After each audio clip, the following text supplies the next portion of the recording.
TNN کی بین الاقوامی خبروں کے ساتھ میں ہوں وقار حسین۔ کینیڈا کے وزیر اعظم جسٹن ٹروڈو اور امریکہ کے صدر کے درمیان ٹیلی فونک گفتگو ہوئی ہے۔ ٹروڈو نے گزشتہ دنوں کھلے عام بائیڈن کی جانب سے کی اسٹون آئل پائپ لائن منصوبے کو منسوخ کرنے کے اعلان پر مایوسی کا اظہار کیا تھا۔ اس حوالے سے مزید جانتے ہیں۔ کینیڈا کے وزیر اعظم جسٹن ٹروڈو اور امریکہ کے صدر کے درمیان ٹیلی فونک گفتگو ہوئی۔ ٹروڈو نے گزشتہ دنوں کھلے عام بائیڈن کی جانب سے کی اسٹون آئل پائپ لائن منصوبے کو منسوخ کرنے کے اعلان پر مایوسی کا اظہار کیا تھا۔ اس متنازع منصوبے کے تحت کینیڈا کے صوبے البرٹا سے امریکی ریاست ٹیکساس تک روزانہ 8 لاکھ بیرل تیل کی سپلائی ہونا تھی۔ وائٹ ہاؤس کی جانب سے جاری کیے گئے ایک بیان کے مطابق بائیڈن نے دوران گفتگو ٹروڈو کو بتایا کہ انہیں ان کی مایوسی کا ادراک ہے۔ میڈیا رپورٹس کے مطابق ٹروڈو سے گفتگو میں بائیڈن نے بتایا کہ اس منصوبے کو منسوخ کر کے انہوں نے اپنا انتخابی وعدہ پورا کیا۔ بائیڈن سے گفتگو سے قبل ٹروڈو نے میڈیا کو بتایا کہ اس منصوبے سے متعلق امریکی انتظامیہ کے ساتھ اختلافات کو وہ امریکہ کے ساتھ تعلقات کی خرابی کی وجہ نہیں بننے دیں گے۔ ان کا کہنا تھا کہ یہ نہیں ہو سکتا کہ آپ کی امریکہ کے ساتھ ہم آہنگی ہر وقت برقرار رہے۔ تاہم وہ بائیڈن کے ساتھ مل کر کام کرنے کے لیے تیار ہیں۔ کینیڈین حکومت کے ایک اور اہلکار نے نام ظاہر نہ کرنے کی شرط پر بتایا کہ دونوں رہنماؤں نے امریکی ریاست مشیگن میں فائزر کے کارخانے سے کینیڈا کو کرونا ویکسین کی فراہمی کے امکانات کا بھی جائزہ لیا۔ خیال رہے کہ کینیڈا کو بیلجیم میں فائزر کے یونٹ سے ویکسین کی خوراکیں بھجوائی جاتی ہیں۔ تاہم فائزر حکام نے کینیڈا کو آگاہ کیا ہے کہ وہ آئندہ ہفتے ویکسین کی خوراکیں سپلائی نہیں کر سکے گا، بلکہ آئندہ 3 ہفتے کے دوران مطلوبہ تعداد سے 50% کم خوراکیں ہی مہیا کر سکے گا۔ 7 پبلک ہیلتھ یونٹس میں حفاظتی اقدامات کے ساتھ طلباء اسکولوں میں واپس آ رہے ہیں۔ اونٹیریو کے وزیر تعلیم اسٹیفن لیچی کی جانب سے جاری بیان میں کہا گیا ہے کہ اس وبائی مرض میں ہماری ترجیح طلباء اور عملے کو محفوظ رکھنا ہے۔ مزید جانتے ہیں اس رپورٹ میں۔ اونٹیریو میں 1 لاکھ کے قریب طلباء اسکولوں میں واپس آ رہے ہیں، جبکہ حکام کا کہنا ہے کہ اسکولوں کی حفاظت حکومت کی پہلی ترجیح ہے۔ 7 پبلک ہیلتھ یونٹس میں حفاظتی اقدامات کے ساتھ طلباء اسکول میں واپس آ رہے ہیں۔ صوبے کے وزیر تعلیم اسٹیفن لیچے کی جانب سے جاری بیان میں کہا گیا ہے کہ اس وبائی مرض میں ہماری ترجیح طلباء اور عملے کو محفوظ رکھنا ہے۔ اونٹیریو میں کینیڈا کا اسکول سیفٹی کا سب سے زیادہ جامع اور سب سے زیادہ مالی تعاون کا منصوبہ ہے، جس میں اساتذہ اور عملے کی خدمات حاصل کرنے میں سب سے بڑا اضافہ، ایک بہتر اسکریننگ اور ماسکنگ پالیسی اور وینٹیلیشن میں بہتری میں سب سے زیادہ سرمایہ کاری شامل ہے۔ کلاس میں واپسی سے قبل حکومت صوبے بھر میں ہدف بنائے گئے اسمپٹومیٹک ٹیسٹ، زیادہ جامع اسکریننگ پروٹوکول اور گریڈز A سے 3 اور باہر کے طلباء کے لیے ماسک لازمی ہوگا، جہاں جسمانی فاصلہ برقرار نہیں رکھا جا سکتا۔ ان نئے حفاظتی دستوں کو طبی رہنماؤں اور کینیڈا میں دستیاب بہترین ثبوتوں کے ذریعے آگاہ کیا ہے۔ وزیر تعلیم کا مزید کہنا تھا کہ میں تعاون اور محنت کے لیے تمام والدین، طلباء، بچوں کی دیکھ بھال اور تعلیم کے کارکنوں کا شکریہ ادا کرتا ہوں اور اونٹیریو باشندوں کو صحت اور حفاظت کی رہنمائی پر عمل کرنے کی ترغیب دوں گا تاکہ ہم کمیونٹی ٹرانسمیشن کو کم کر سکیں اور اونٹیریو کے تمام اسکول کھولیں اور اپنے بچوں کو کلاس میں واپس لا سکیں۔ اونٹیریو میں چھوٹے کاروباروں کی امداد کے لیے بڑے پیمانے پر درخواستیں موصول ہوئی ہیں۔ حکومت نے Ontario small business support grant کے لیے 42,000 سے زیادہ درخواستیں وصول کی۔ اس حوالے سے مزید جانتے ہیں۔ اونٹیریو میں مسلسل 7ویں روز کرونا وائرس کے 3,000 سے کم کیسز رپورٹ ہوئے۔ گزشتہ 24 گھنٹوں کے دوران ٹورنٹو میں 785، پیل ریجن میں 410 اور یارک ریجن میں 215 کیسز رپورٹ ہوئے۔ وزیر اعظم جسٹن ٹروڈو نے کہا کہ وفاقی حکومت گریٹر ٹورنٹو ایریا میں معاونت کے لیے 2 موبائل ہیلتھ یونٹ بھیجے گی۔ ٹروڈو نے نیوز کانفرنس کے دوران کہا، رواں ماہ کووڈ-19 کے کیسز میں اضافے نے اسپتالوں پر ایک حقیقی دباؤ ڈالا ہے، خاص طور پر اونٹیریو کے لیے صورتحال انتہائی سنگین ہے۔ ٹروڈو نے کہا کہ یہ یونٹ 200 تک اضافی اسپتال کے بستروں کے ساتھ ساتھ طبی سامان اور سپلائی فراہم کریں گے، جو خطے کے انتہائی نگہداشت کے یونٹس میں دباؤ کو کم کریں گے۔ ایک نیوز ریلیز میں وفاقی حکومت نے کہا کہ موبائل یونٹ امداد کی صوبائی درخواست کے بعد تعینات کیے جا رہے ہیں اور ان کی توقع ہے کہ وہ جتنا جلدی ممکن ہو GTA میں شامل ہوں۔ وہ اونٹیریو میں اس وقت کرونا وائرس کی صورتحال کے مطابق 1 مئی تک صوبائی حکومت کو دستیاب رہیں گے۔ اعلامیے میں مزید کہا گیا ہے کہ موبائل یونٹس کے عملے کی ذمہ داری صوبے پر عائد ہوگی۔ دوسری جانب اونٹیریو میں چھوٹے کاروباروں کی امداد کے لیے بڑے پیمانے پر درخواستیں موصول ہوئی ہیں۔ حکومت نے Ontario small business support grant کے لیے 42,000 سے زیادہ درخواستیں وصول کی۔ جن کاروباری اداروں کو منظوری دے دی گئی ہے، وہ 10 کاروباری دنوں میں ادائیگی حاصل کرنے کی توقع کر سکتے ہیں۔ صوبے بھر میں شٹ ڈاؤن کے دوران تمام اہل چھوٹے کاروباروں کو چیلنجز کا سامنا کرنا پڑ رہا ہے۔ حکومت کی جانب سے ان کاروباروں میں $10,000 سے $20,000 تک کی امداد دی جا سکتی ہے۔ کرونا وائرس کی فوری شناخت اور تشخیص کے لیے کینیڈا میں مقامی طور پر تیار کی جانے والی ڈیوائس کو سرکاری طور پر منظور کر لیا گیا ہے۔ ڈیوائس کو لائسنسنگ کے بعد تیار اور اس کی مارکیٹنگ کے لیے لائے عمل تیار کیا جا رہا ہے۔ اس حوالے سے مزید جانتے ہیں۔ کینیڈا بھر میں کرونا کے وار تیزی سے جاری ہیں۔ کینیڈا بھر میں کرونا کے مریضوں کی مجموعی تعداد 7,47,383 تک جا پہنچی، جبکہ ہلاکتیں 19,094 ہو گئیں، جبکہ 6,64,621 افراد صحت یاب ہو چکے ہیں۔ کیوبیک صوبہ کرونا وائرس سے سب سے زیادہ متاثر ہوا ہے۔ صوبے بھر میں کرونا وائرس کے مجموعی کیسز کی تعداد 2,27,215 ہو گئی ہے، جبکہ صوبے میں کرونا وائرس کے باعث ہونے والی ہلاکتوں کی تعداد 9,478 تک پہنچ چکی ہے۔ آنٹیریو میں کرونا وائرس سے متاثر ہونے والوں کی تعداد 2,25,046 تک جا پہنچی ہے، جبکہ ہلاکتوں کی تعداد 5,803 ہے۔ کینیڈین صوبے البرٹا میں 1,09,733 افراد کرونا وائرس سے متاثر ہوئے ہیں، جبکہ 1,550 افراد ہلاک ہو چکے ہیں۔ برٹش کولمبیا میں 63,484 افراد میں کرونا وائرس کی تصدیق ہوئی ہے، جبکہ صوبے میں کرونا وائرس سے ہونے والی ہلاکتوں کی تعداد 1,128 ہے۔ کرونا وائرس کی فوری شناخت اور تشخیص کے لیے کینیڈا میں مقامی طور پر تیار کی جانے والی ڈیوائس کو سرکاری طور پر منظور کر لیا گیا ہے۔ ڈیوائس کو لائسنسنگ کے بعد تیار اور اس کی مارکیٹنگ کے لیے لائحہ عمل تیار کیا جا رہا ہے۔ اس بات کا اعلان ڈیوائس کے خالق ادارے اسپارٹن بائیو سائنس نے آٹووا میں ایک پریس کانفرنس میں کیا۔ ادارے کا کہنا ہے کہ ڈیوائس مکمل طور پر مقامی سائنسدانوں کا کارنامہ ہے، جسے جلد ہی ملک کے طول و عرض میں مارکیٹ کیا جائے گا۔ اس ڈیوائس سے کرونا وائرس کی فوری شناخت اور تشخیص ممکن ہو سکے گی۔ عراق کے دارالحکومت بغداد میں واقع انٹرنیشنل ایئرپورٹ اور امریکی فوجی اڈے کے نزدیک نامعلوم مقام سے 3 راکٹس داغے گئے ہیں۔ مزید جانتے ہیں اس رپورٹ میں۔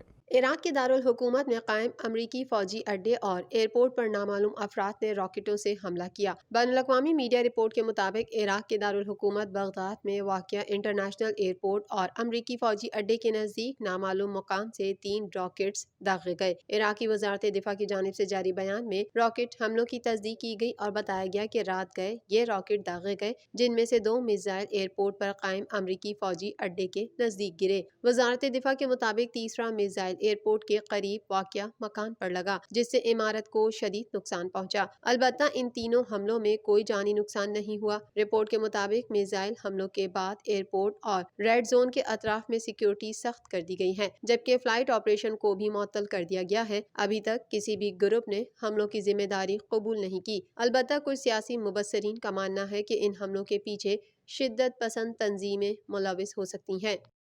سائمہ محسن کو ریاست مشیگن کے شہر ڈیٹرائٹ میں فیڈرل پراسیکیوٹر مقرر کیا گیا ہے۔ وہ پہلی امریکن مسلم خاتون ہیں جو اگلے ماہ یہ منصب سنبھالے گی۔ اس حوالے سے مزید جانتے ہیں۔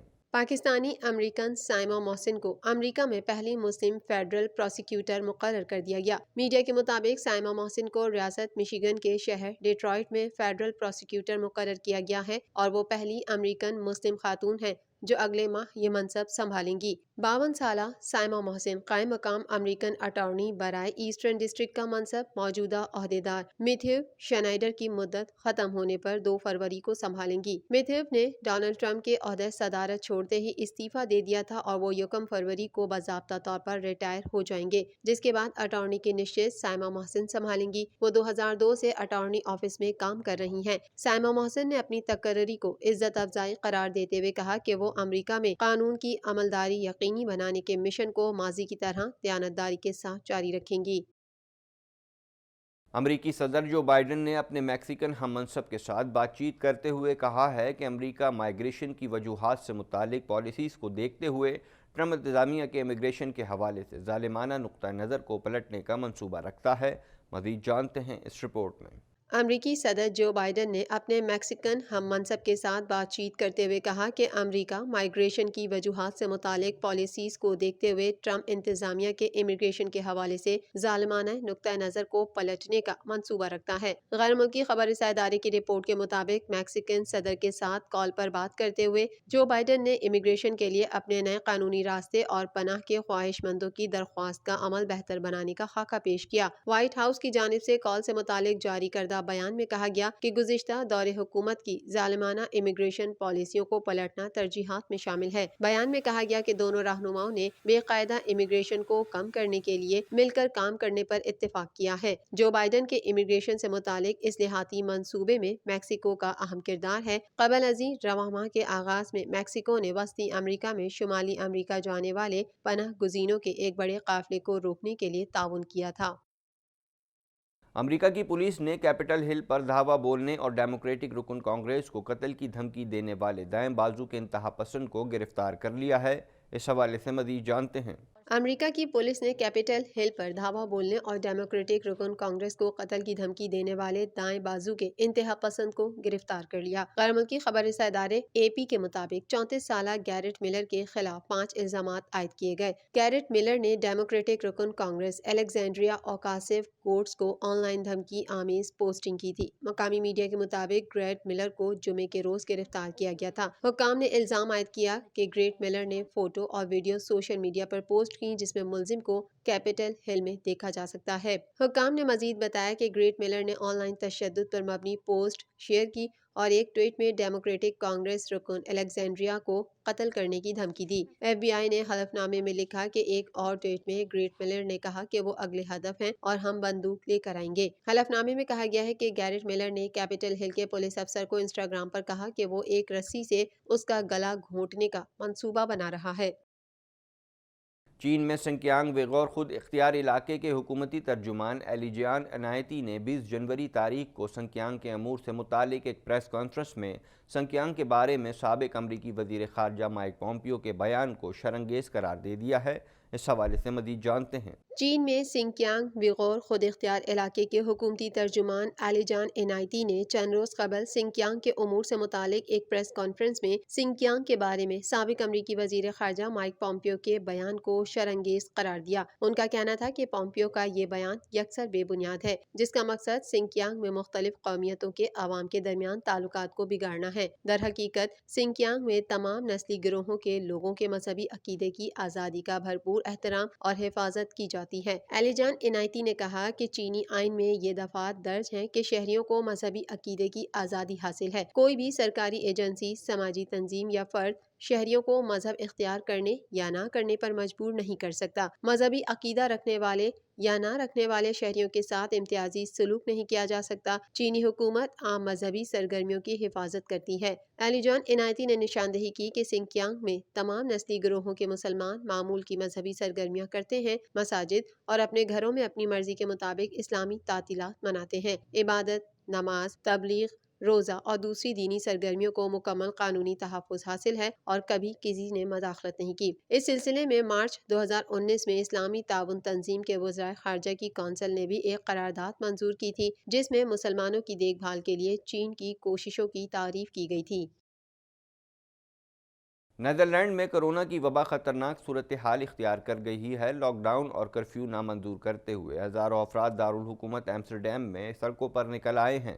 مزید جانتے ہیں اس رپورٹ میں۔ عالمی وبا کرونا وائرس کے سبب دنیا میں 9,97,71,000 سے زائد افراد متاثر، 21,38,965 اموات ہو چکی ہیں۔ دنیا میں کرونا کے 7,17,45,000 سے زائد مریض صحت یاب ہو چکے اور 2,58,86,000 سے زائد زیر علاج ہیں۔ امریکہ میں کرونا کی صورتحال سب سے زیادہ خوفناک ہے جہاں 4,29,490 اموات ہو چکی ہیں اور 2,57,02,000 سے زائد افراد متاثر ہیں۔ بھارت کرونا کیسز کے اعتبار سے دنیا میں دوسرے نمبر پر ہے جہاں اموات کی تعداد 1,53,503 اور 1,66,08,000 سے زائد افراد میں وائرس کی تشخیص ہو چکی ہے۔ روس میں 37,19,000 سے زائد افراد کرونا وائرس سے متاثر ہو چکے ہیں اور اموات کی مجموعی تعداد 69,462 ہے۔ برطانیہ میں 36,47,000 سے زائد افراد متاثر ہیں اور 97,939 سے زائد اموات ہو چکی ہیں۔ فرانس میں 30,53,000 سے زائد افراد متاثر اور 73,049 جان کی بازی ہار چکے ہیں۔ ترکی میں کرونا وائرس سے اموات 25,073 تک جا پہنچی ہیں جبکہ کرونا وائرس کے کیسز 24,29,605 ہو چکے ہیں۔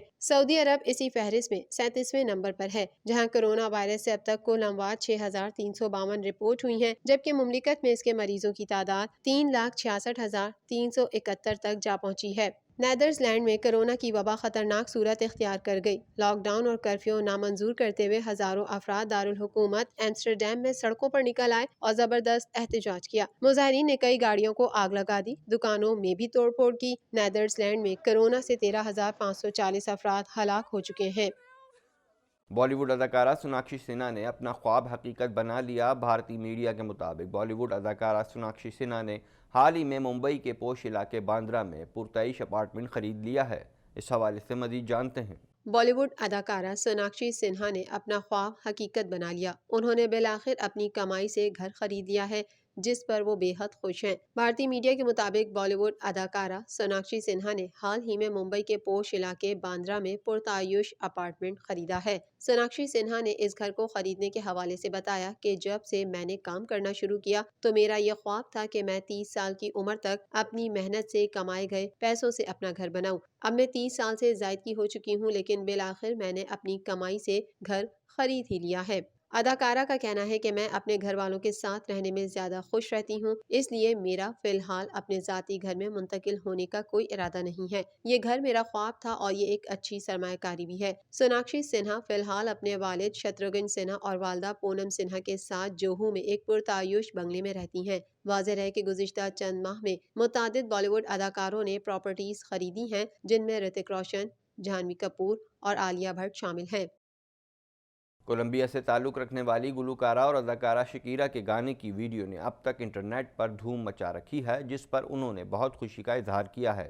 مزید جانتے ہیں اس رپورٹ میں۔ کولمبیا سے تعلق رکھنے والی گلوکارہ اور اداکارہ شکیرا کے گانے کی ویڈیو نے اب تک انٹرنیٹ پر دھوم مچا رکھی ہے، جس پر انہوں نے بہت خوشی کا اظہار کیا ہے۔ شکیرا کی نئی music video girl like me, جو کہ گزشتہ سال 4 دسمبر کو ریلیز ہوئی تھی، اسے یوٹیوب پر اب تک 200 ملین سے زیادہ بار دیکھا جا چکا ہے۔ میوزک ویڈیو کی ریکارڈ مقبولیت اور پسند کیے جانے پر شکیرا نے خوشی کا اظہار کرتے ہوئے مداحوں سے اظہار تشکر کیا۔ اس سے قبل 4 دسمبر کو شکیرا نے میوزک ویڈیو کے حوالے سے تفصیلات مداحوں کے ساتھ سوشل میڈیا پر شیئر کی تھی۔ انسٹاگرام اکاؤنٹ پر شکیرا کی خوشی میں ان کے مداح بھی شامل ہو گئے اور ایک مرتبہ پھر ان کی شیئر کی گئی ویڈیو کو لاکھوں لوگوں نے دیکھا اور ہزاروں لوگوں نے کمنٹس سیکشن میں مبارکباد بھی دی۔